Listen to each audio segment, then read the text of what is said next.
Till my money got tight, then I went out and cocked that switch. I'm smoking top shelf purple on a hot sunny day. Somebody better get they bitch. We sipping Hennessy, Priv, and she getting kinda clumsy. She might trip and fall on this dick. Do I remember when RBL, Ruthless By Law, came out? Definitely.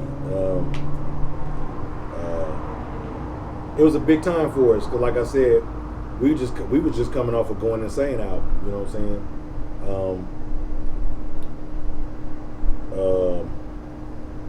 That was both of our second albums on Intermittent Records.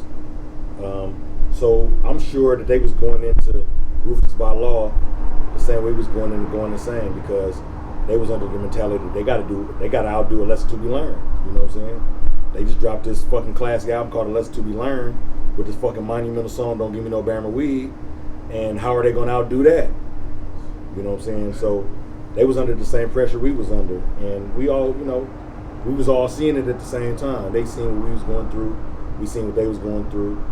And it was kind of a time to prove, both of us, both groups was trying to prove ourselves at the same time. Because like I say, we both had dropped classic first albums. It's very rare that your first album coming out the gate be a classic like that, and both of us did that. So now it's like, oh, y'all niggas ain't gonna be able to, y'all niggas ain't gonna be able to outdo A Lesson to Be Learned. Y'all niggas ain't gonna be able to outdo Direct from the Backstreet. Come on, my nigga. You feel what I'm saying? And we both went into, I'm sure we both went into both those albums with the same mentality. And TC too, you know. TC is the mastermind behind all this shit. So now he gonna have to step his shit up to make both of us sound better, to give, you know, to make both of us sound bigger and more. You know what I'm saying?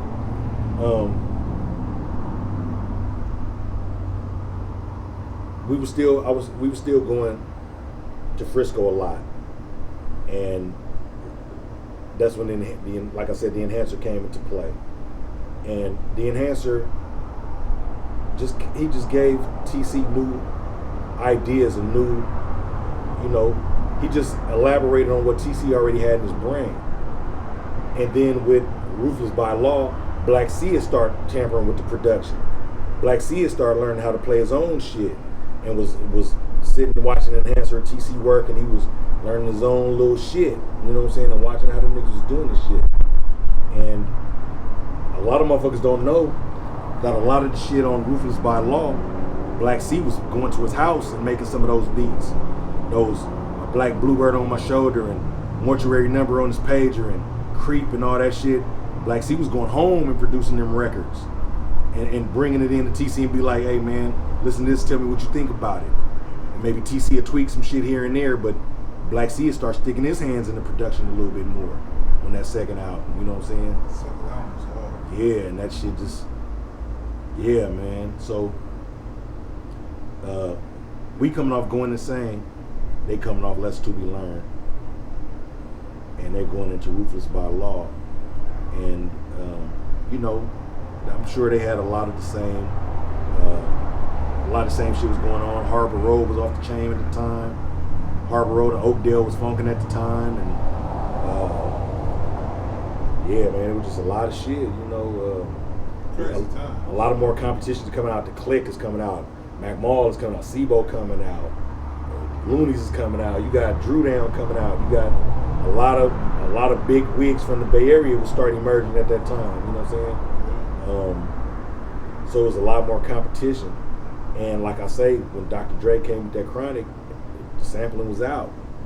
So RBL had to leave away from the sampling and start going into the live bass lines and the whole shit. So that's where Black C came in with that fucking Sinister Mob music, them slow, throbbing ass beats. Yeah, that's slow funk. Yeah, and he pioneered that shit, man. Black C pioneered that shit. Dark funk. I remember when that motherfucker dropped. We was in the hood. I was on the block, and I used to always get the new shit before it dropped. And I had a couple of copies of the Ruthless By Law before it came out. You know what I'm saying? I went at the end of the minute and I gaffled a couple of them motherfuckers. before they even dropped, before they hit the store. And niggas in the town was waiting for that shit to drop. I took that shit back on the block. I threw a house party, and I played the whole album at the block at the house party. And niggas was like, blood, let me get that. Nigga, let me get that CD, nigga. I got to have, somebody stole my shit, matter of fact, that night. Man, I got to have that. And I knew that shit was gonna be a classic. I knew they had Every song was hard on that. I knew they had outdid Let's Do We Learn. I like, y'all outdid that, bro. I told them, I said, blood, y'all did that, bro. Y'all outdid the last one. And they told us the same thing. They're like, y'all niggas outdid that. Y'all did that. We was always each other's biggest fans, bro. We always used to compliment each other like, man, I'm listening to y'all shit, nigga. I can quote the words to you. I'm hearing what y'all. We used to critique each other like, hey, bro, I like that one song, but you need the one little part you might have to woo woo woo. And Black C that type of nigga. If Black really like you, he'll give you some critique. You know, he'll come to you, hey, Ad, I like that one. I heard that little song T played, whoop whoop, the bad hand for me on that one little line. If you just whoopty whoop, nigga, and if you Black say it, I'm gonna go do it. Hell yeah. T like, hey, bring that back. Let me. Like, that's Black C. Yeah, bring that back. That's motherfucking Black C right there. Yeah, all right. So we was always had that love like that. You know what I'm saying? When I heard old album, I told Black, nigga, y'all got another one. Nigga, y'all outdid it. Y'all did it. Y'all outdid the last one. And when that motherfucker hit, that shit hit. That shit hit hard. You know? Yeah, that shit hit hard. They came up with the Bounce to This single and video first. Yeah. And that kicked it off. CMC was like, man, they was playing that song all the time. KBL all the time. That kicked it off. It was crazy because Bounce to This was their first single, but when the DJs got the album, they used to always play Bounce to This and Bluebird back to back. They did too. Yeah. Bluebird was the shit. So both of them motherfuckers kind of blew up at the same time. Yeah. Them niggas had double singles at the same time. Like they had Bounce to This and Bluebird at the same time hot. Cause I remember just going places and I was always hearing Bluebird and I was always thinking that I was the only motherfucker like that song. Yeah. You know? That was a hit immediately. Bluebird was the shit. So the album dropped, them was the two biggest songs. Yeah. And it was back to back. The album started off like with Bounce to This and then went into Bluebird. So that was like now song number 1 and song number 2.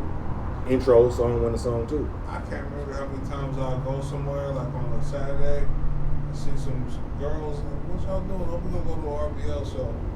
And that was bad. We always used to mess with girls too. You know? Hey, messing girls love RBL. I don't know what that was, man. And those songs, they had the Bounce to This and Bluebird was the perfect car show songs. Yeah, maybe that's what it was. So they was always rocking car shows and lowriders, and that was. Maybe that's what it was. Maybe that's what it was. So, yo, I kid you not, I would always be, out in traffic. Yeah. What y'all doing? Back 95, Yeah. And then you got to think, we was right when they did. Right when they put out Ruthless By Law, we was just coming off West Coast Bad Boys, and that's when the compilations that started cracking. So we was coming off these big ass compilations at the same time. That buzz Yeah. See, when Going Insane came out, it wasn't that too many compilations. Mm-hmm. But by the time Ruthless By Law came out, we had already did West Coast Bad Boys. Yeah. We was about to go into Bay Area players and isolated in the game and all that. We just finna go into that type of shit. Yeah. And then that's what those records. By the time it was time for us to do Backstreet Life, you know what I'm saying? From direct from the Backstreet to Going Insane was this expectation. Now from Going Insane to Backstreet Life is this expectation. Like now y'all got to outdo Going Insane too. That's crazy, yeah. Because I never thought about it like that. Yeah. They's probably looking at y'all like, have you heard Bounce to This before?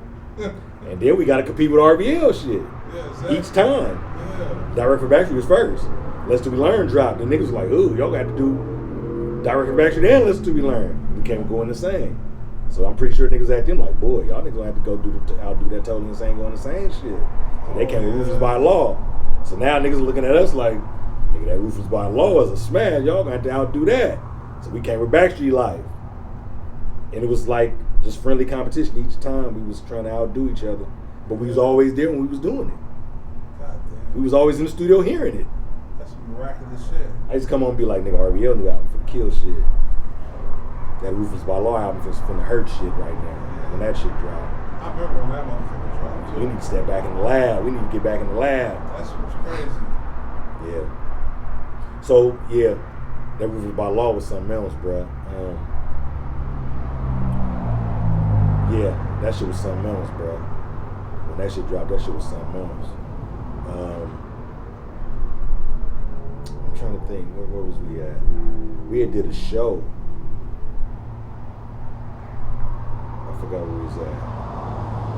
We was in Portland, Oregon.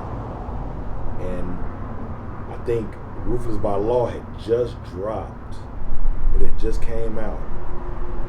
And, you know, they sung all the old shit off Let's To Be Learned. And when they sung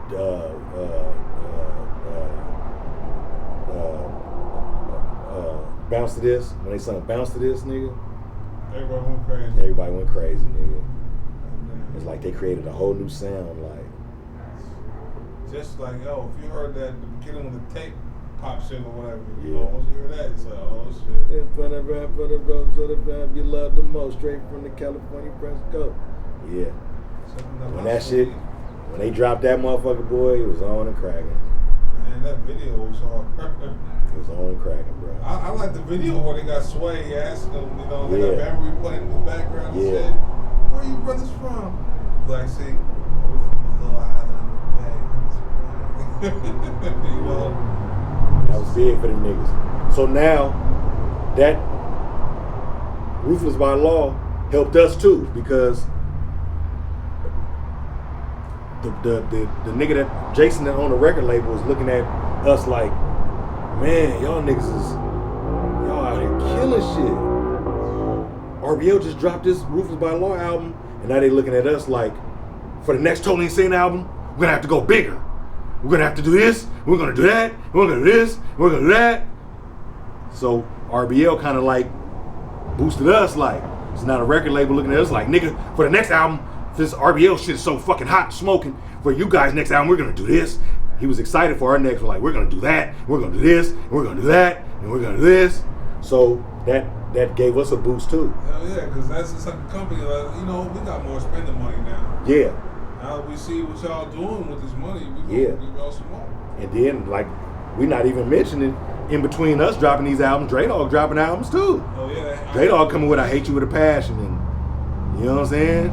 Cool Nut came out, IMP came out with the Ill Manner Players. Yeah, that shit was hard too. So it's like, there was so many slaps coming. y'all niggas DC coming. was killing shit. He was killing shit.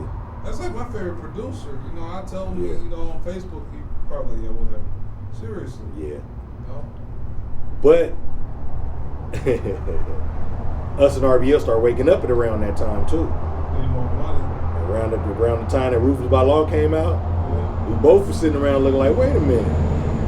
Nigga, going insane to Ruthless By Law is like this. Yeah. Why our pockets ain't looking like that? Oh, Ghetto Platinum. Nigga, 40 and them over there flipping Benzes and Lexuses, and Yeah. nigga 40 and them over there getting millions. Nigga was in it. Preposterous. Yeah. Goddamn. Yeah. Bricks under the floor deal. Nicky Barnes on the stand, gave up the whole clan. And for an ultimate feast, gave up the whole plan. Rico and diving niggas eager to squeal. Tonight, Bomb brought up the niggas you killed. Now you a done deal. I